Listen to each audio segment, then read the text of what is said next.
Praise the Lord. Today started an open door.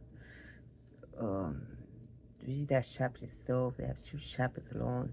So I'm not going to read it, but I'll tell you what it's talking about from Acts chapter 25 to 26. You can read. So talking about Paul that was in prison for what speaking truth. That he did nothing wrong, but he well, but they let him to prison because the people, accused him for what he's doing, saying that they want to kill him. That his Paul and his, and Paul for preaching truth.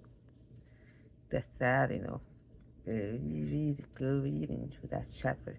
Read about Paul's spirit. And he will be a true witness. He will listen to the king that he has to go before the king. Why he prison, but still he will listen. He wants to hear what keeping while they keeps him. And he was telling him the truth. That he did nothing wrong. He was telling him the truth. Free witness. What God called him.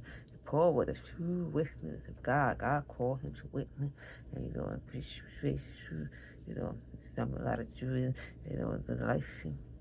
That, that's sad, but that's the story that you can read from Acts 25-26 about that. There are moments when God will open the door for his people to speak, not just to speak in a pure appeal, piety, or in speech, but he anoints someone to share a life-changing message at a specific time.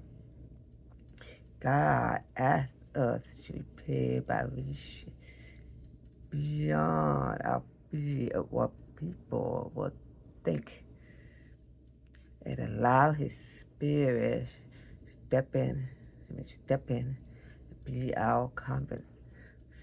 So in Acts 25:23, like I say, Paul was in prison for speaking the truth.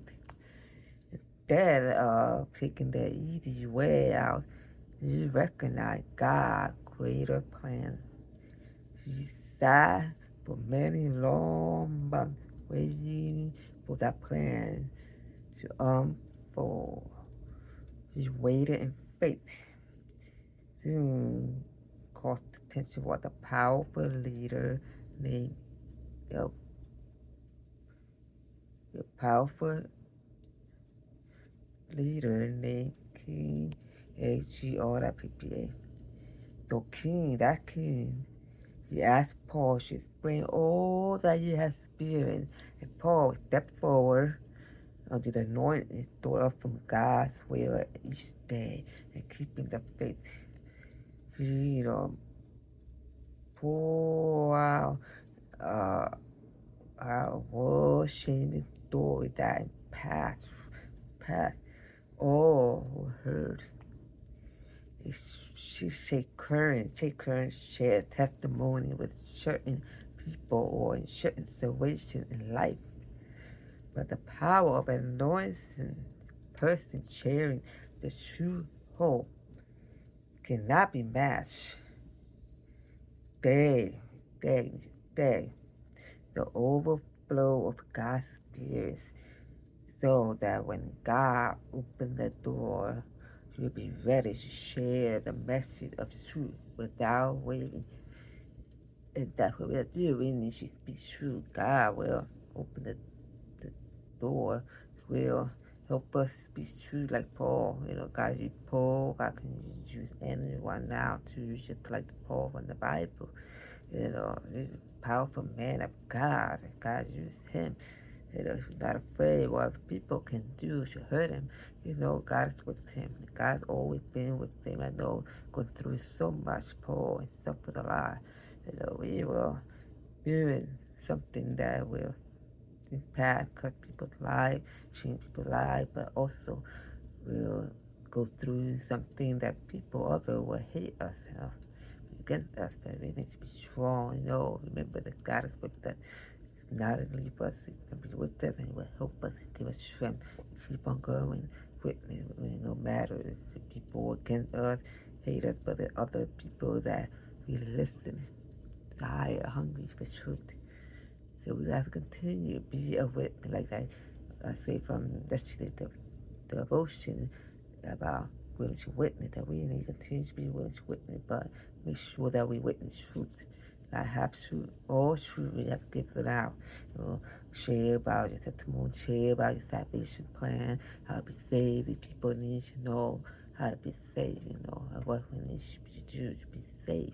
That's important, and continue on that faith, be strong, no matter the trials being in life that we have to face. We gotta stand strong, and let God anoint strong, move strong in a powerful way. Let God speak to you, ways to hear his voice, what he wants us to do, and go to who you want us to go, and listen who go, where to go. God will lead you, It doesn't tell you to go there, then we must obey. Say yes, and preach in his truth. It's very important that we do God's will every day. That's our job, is to do God's will, not our own. His will to be done. That's important. God will bless us for being faithful, and God will use us. You know, it will be a time that we have to, maybe not stand pure in the front of the church, but God will use you somewhere else. Maybe to go to that street and witness. God can use you there, witness to that person, homeless, or God can use you to go witness to that family member or friend or someone you know. Maybe God will say, go visit and pray and witness. You never know where God wants us to do. We need to obey. God will work and use you in a special way. Like God used Paul, God can use you too. Remember that. And now, what is your biggest OBS to witness? What's the biggest thing that's stopping you from witnessing? How can you overcome them? How? Think about that. Don't let anything stop you from witness to someone that oppressed you, because that person soul, you don't want to lead anyone to hell. If God called you to go and you not obey, responsible for that soul. If the person died lost, it's your fault. Not obeying God, not blaming God if God's trying to call you, but you will not listen. You don't want to lead that person to hell because you're not listening. God says you go with that person. We need to be sensitive. God, help me to be sensitive in the spirit, Lord, and show me who I'm listening. Lord, I want to be sensitive and listen. Silent, that silent voice from you, Lord, that will really listen carefully and not miss out anything. Don't want to miss out when God's trying to speak to us. We need to listen. Don't want to miss nothing. That's what I want to share with you. God bless, God love you.